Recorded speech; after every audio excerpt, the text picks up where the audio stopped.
국민의당 안철수 대선 후보의 약진으로 판세가 다시 요동치고 있습니다. 지지율 선두를 지켜온 이재명 후보 측은 이 상황 어떻게 보고 있을까요? 뉴스 1번지 1번지 연장. 오늘은 서영교 더불어민주당 선대위 총괄 상황실장과 함께합니다. 어서 오세요. 예, 안녕하세요. 대선 얘기 좀 먼저 해보겠습니다. 네. 이 2강 구도가 꽤 오래 지속이 되어 왔는데 네. 2강 1중, 더 나아가서 이제 3강 체제로 재편됐다라는 얘기까지도 하고 있는 것 같습니다. 네. 언론들에서 많이 하지 않습니까? 네. 뭐 마의 15% 돌파했다 이런 얘기하고 있는데 네. 그렇게 생각 안 하시는 것 같습니다. 3강은 뭐 아닌 거는 뭐 다 아시는 내용일 것 같고요. 네. 예, 어떻든 안철수 후보의 지지율이 좀 올라오고 있는 것도 맞고 또 이재명 후보가 새해 들면서 지지율이 또 차곡차곡 잘 올라가 있는 상황도 맞고요. 네. 또 윤석열 후보가 많이 떨어진 것도 맞는 것 같습니다. 이 단일화하게 되면 네. 안철수, 윤석열 후보의 단일화에서 안철수 후보 쪽으로 네.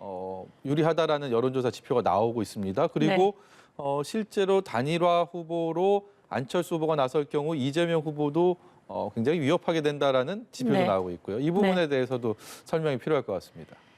역대적으로 단일화라고 하는 것이 그 대선에서 큰 변수로 작용을 해왔죠. 단일화라고 하는 것이 역대적으로 큰 변수로 작용해왔기 때문에 앞으로 남아있는 약 60여일 어떤 상황이 벌어질지는 변화무쌍할 것이고요. 네. 그런 와중에도 저희 더불어민주당의 이재명 후보가 국민의 민심을 얻어서 안정적으로 또 승리할 수 있도록 준비를 해나가야 하는 것도 맞고요.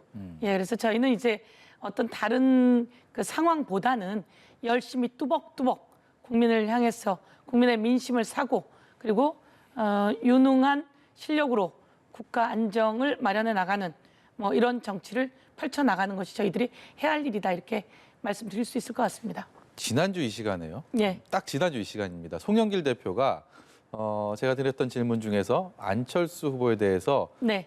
손을 잡고 싶다라는 네. 그 분위기에서 말씀을 해주셨습니다. 네. 그래서 지금 단정할 수 없고 계속해서 네. 좀 공을 들이겠다라는 걸로 전 이해를 했는데요. 맞습니다. 그러셨습니다. 일주일 사이에 네. 분위기가 완전히 바뀐 것 같습니다. 이제 함께할 수 있는 우리 편이 아니고 그냥 적이다 이렇게 분위기 바뀐 겁니까? 그렇게 말씀을 드린 적이 없는데요. 정치는 언제 어떻게 변화무쌍하게 변화할지 또 생물처럼 변화하고 있습니다. 그런데 저희 더불어민주당에서 이재명 후보가 사실은 후보로 되고 나서 그리고 또 윤석열 후보가 되고 나서 저희가 지지율이 그리 좋지 못했습니다. 예. 그런데 그 지지율을 실력과 능력 그리고 열심히 진심으로 국민께 다가가고 소통하면서 지지율을 10년이 되면서 모든 지지율에서 압도적인 우위를 점하게 됐고요. 그러다 보니 윤석열 후보는 또 본인의 리스크도 있고 가족의 리스크들도 있었고 또 선대위의 그 문제점도 있고 하면서 예. 많이 떨어졌죠. 그런 과정 속에서 이제 저희가 안철수 후보가 지지율이 높아져서 이러기 전에 우리 송영길 대표님께서 정치는 함께할 수 있는 사람들이 있다면 넓고 통합적으로 꼭 우리만이라고 고집해서는 안 된다라고 통합적으로 이렇게 시사를 했던 것처럼요. 마찬가지로 안철수 후보에 대해서도 그 시사점 같습니다. 예, 언제 적이라고 이야기하거나 그런 적은 예. 한 번도 없고요. 알겠습니다. 그렇지 않습니다. 그래서 좋은 정치를 하기 위해서 같이 통합하고 소통하는 정치는 언제나 필요한 것이다. 이렇게 말씀드릴 수 있을 것 같습니다. 국민의힘이 굉장한 집안 싸움의 홍역을 겪다가 어쨌든 간에 선대위가 해체되고 선대본부 체계로 재편하면서 네. 이제 뭐 갈등을 봉합하는 그런 모습인데 그래서 솔직히 좀 보면서 저쪽의 집안 싸움이 좀 오래 갔으면 하는 마음이 좀 들었음직한데요. 저는 그렇게 그 정도까지 갈등이 심하리라고 상상을 못했습니다. 사실은. 예. 그 총괄 상임위원장, 그 김종인 총괄 위원장, 선대위원장이요? 총괄 선대위원장을 모시느라고 그때도 그렇게 말이 많고 모시느니 안 모시느니 가니 안 가니 이렇게 말이 많고 또 이준석이라고 하는 그 당 대표가 그렇게 투표에서 뽑아 올려졌음에도 불구하고 윤핵관에 의해서 밀리느니 배제되느니 말이 많고 그래서 끝내는 그렇게 풍비박산이 나고 또 다시 그 과정 속에서 이준석 대표를 의원총회에서 전부 다 사퇴시키자. 탄핵하자. 막 그런 탄핵하자 얘기를 이렇게까지 됐잖아요. 그런 상황 속에서 이 정도의 봉합, 그러니까 불완전한 봉합이죠. 불완전한 봉합이 있는 것은 뭐 저는 자연스럽게 이 정도까지도 안 간다면 정말 존재의 의미가 없는 것이라고 생각하고요. 이 정도라도 봉합이 된 것이고, 근데 이게 불완전한 봉합이기 때문에 그것은 제가 생각하기에는 존재에서 나온다고 생각합니다. 윤석열 후보가 언제부터 국민의힘의 후보였습니까? 윤석열 후보가 언제부터 그쪽 당의 대표 주자였습니까? 아니지 않습니까? 그래서 예. 존재 자체가 다른 존재였고 그 존재가 그 당으로 들어가게 되고 또 그 당에서 그러다 보니까 또 서로 달랐던 사람들이 또 이합 집산을 권력을 중심으로 했고 그것이 끝낸 부딪혔고 향후에도 무슨 일이 어떻게 일어날지는 모르는 일인데요. 그래서 국민들이 불안해하는 거죠. 아, 저런 사람들이 대한민국을 짊어지면 안 되겠구나. 아, 저런 사람들은 불안한데 우리 국민을 안정적으로 소통하면서 제대로 끌고 갈 진심이 있는지 모르겠구나. 자기네 필요에 따라서 이합 집산했다가 싸웠다가 누굴 몰아냈다가 다시 누굴 앉혔다가 이제는 연기하는 것으로 보이는구나. 예. 이렇게 보이기 때문에 국민들이 평가한다고 생각하고 있습니다. 그렇게 여러 가지 면에서 부족하고 심지어 그런 집안 싸움을 통해서 국민들의 눈초리를 따갑게 그렇죠. 받았는데 네. 그렇다면 이재명 후보한테는 기회이고 본인의 어떤 차별화를 더 도드라지게 해서 네. 지지율 면에서도 좀 탄력을 받아야 할 텐데 네. 이것이 박스권에 갇혔다는 얘기를 많이 합니다. 좀 아쉬운 부분이겠습니다. 박스권에 갇혔다라고 하는 용어가 상당히 그 또한 마음에 안 드십니까? 아니 용어가 되게 좀 세련돼 보여서 네. 너도 나도 그 용어를 사실은 많이 쓰는 것 같은데요. 실제로 1월에 신년에 여론조사가 이렇게 많이 어떻든 그 또박또박 올라간 여론조사가 나왔고요. 그리고 그 와중에 이제 사실은 뭐 44%, 41% 이런 여론조사도 꽤 나왔습니다. 꽤 나왔고 그리고 이제 저희 같은 경우에는 이게 구정, 설날을 기점으로 또 한 번의 변화가 있을 거다 이렇게 생각을 하고요. 실제로 이제 1월 1일을 기점으로 한 번 변화가 있었습니다. 그리고 설날을 기점으로 또 한 번 변화가 있을 것이다 이렇게 생각하고요. 그 과정이 한쪽에 그 뭐랄까 분란, 한쪽에 하락 이것이 이제 관망으로 오거나 아니면 안철수 후보 쪽으로 일정 부분 가 있잖아요. 예. 이제 관망이라고 하는 부분을 저희가 금방 넘어온 것은 또 금방 사라질 수 있습니다. 그래서 지금은 이제 그 일정한 지지율을 만들어놨고 거기에 중도의 민심, 경제적으로 경제를 확실하게 책임질 수 있구나라고 하는 경제적인 민심, 중도의 민심, 청년의 민심, 그리고 또 어른들도 그래 안정적이야 라고 하는 민심을 가지고 오기 위해서는 차곡차곡 내용과 실력으로 승부해야 된다. 그럼 그 승부가 바로 이제 설날을 기점으로 또한 변화 가져올 것이다. 이렇게 생각하고 있습니다. 전열을 재정비한 상대 윤석열 후보가 7글자의 공약을 내세워서 네. 이것이 다시 또 뜨겁게 불붙었습니다. 여성가족부 폐지 네. 관련된 견해는 어떻습니까? 여성이라고 하는 존재는 투표권이 없던 시절도 있었습니다. 여성이라고 하는 존재가 일하는 집안에서만 갇혀 있었던 적도 있었습니다.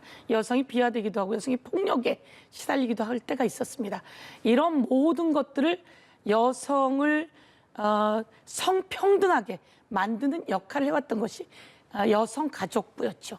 그리고 거기선 약 80%, 70%는 청소년들을 위한 정책들을 펼치고 있습니다. 소수와 약자 그리고 그 사람들을 제자리로 올려놓아서 성평등한 사회, 가족이 안정된 사회, 청소년이 안정된 사회를 만들자고 했던 게 여성가족부였습니다. 그런 여성가족부에 대해서 일정 정도 비난하는 세력이 있다고 해서 한 줄로 그렇게 만들었다고 하는 것은 정말 무책임하고 무지하고 무능하다. 산물을 다 갖춘 그 한 줄 평이었다. 이렇게 말씀드리고요. 그래서 이제 그 윤석열 후보에게 물어보게 된 거죠. 아니 그럼 여성가족부 폐지 그 다음은 어떻게 되는 거죠? 그것은 생각이 없습니다. 제가 여성으로서 지금 이제 청년들의 여성과 남성은 함께 평등하게 예. 또 자신들의 실력을 공정하게 해나갈 수 있게 해 주어야 합니다. 과거에 우리 어머니 때 그리고 또 저희들 때 여성들에게는 일정한 기회가 좀 더 만들어졌어야 됩니다. 이런 것들을 바라보면서 이제는 이재명 후보 그리고 또 많은 여성들이 그렇게 얘기합니다. 성평등, 가족, 청소년부로 확대하고 좀 더 내용을 넓혀 나가자.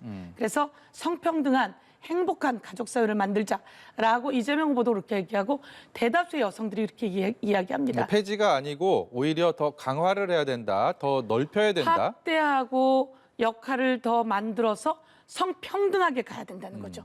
성평등하게 남녀 모두 다 공정하고 평등하게 그리고 가족이 안정되게 그리고 청소년들이 외롭지 않게 지금 이제 집합 청소년들도 많고요.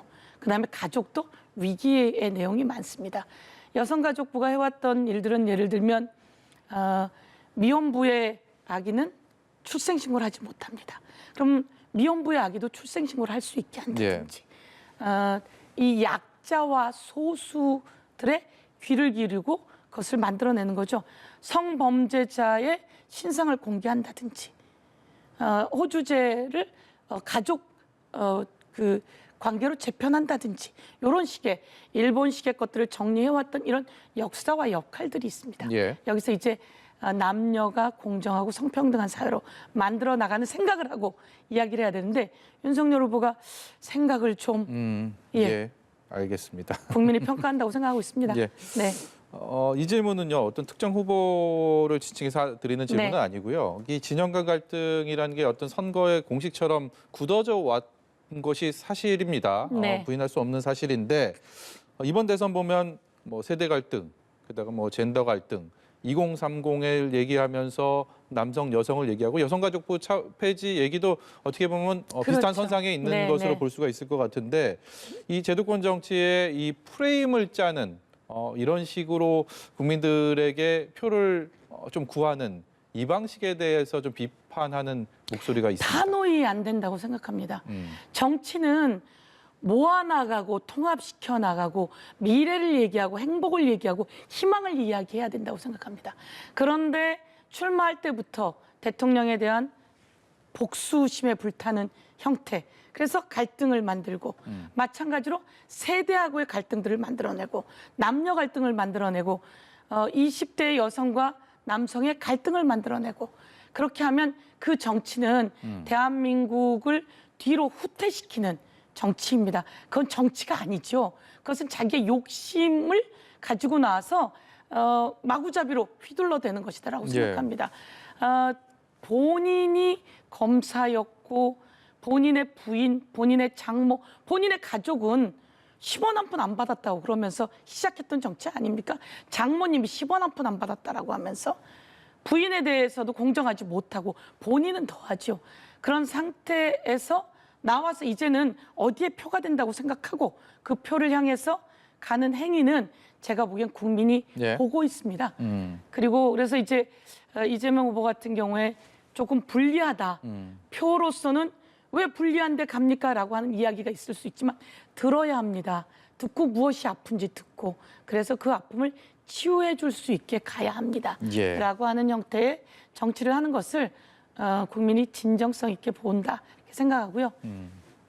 저희도 그렇게 정치해왔고 그래야 된다고 생각합니다. 꼭 그렇게 해주십시오. 네. 마지막으로요. 네. 한 1분 정도 남았는데요. 지난주에 화재 진압하던 소방관 3분이 순직하는 안타까운 사고가 발생을 했습니다. 이재명 후보가 조문을 갔는데 유족들이 제발 우레탄 쓰지 않게 해달라 뭐 이런 맞습니다. 호소를 하면서 눈물을 흘렸다고 하는데요.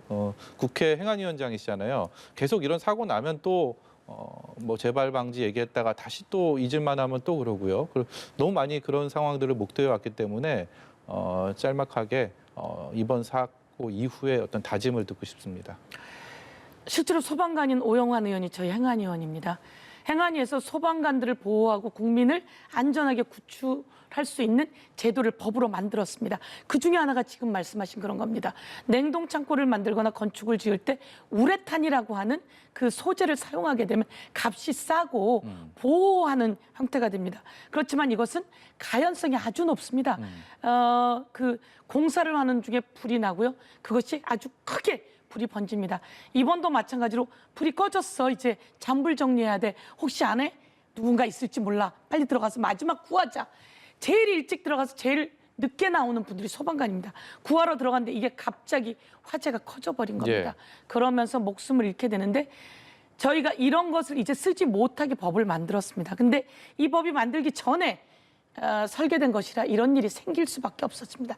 너무나 안타까워서 이 법을 만들었고 그러면 그전 것도 고쳐 나가야 되고 향후에는 그런 소재를 쓰지 않게 하는 것들이 저희들의 일이고요. 그다음에 이제 소방관이나 경찰 이런 분들이 연기를 마셔서 불치병에 걸립니다. 그런데 내가 불치병에 걸렸다는 것이 이 직업 때문이다라고 하는 것을 증명을 스스로 해야 됩니다. 그래서 저희가 공상추정법이라고 열심히 일하고 국민을 위해서 애쓰신 여러분들은 나라가 보호하겠습니다라고 하는 공상추정법을 만들었는데요. 이 법을 이제 그 인사혁신처랑 협의를 받습니다. 그래서 이재명 후보에게도 요청을 했고 이재명 후보가 공상추정법이라 그럽니다.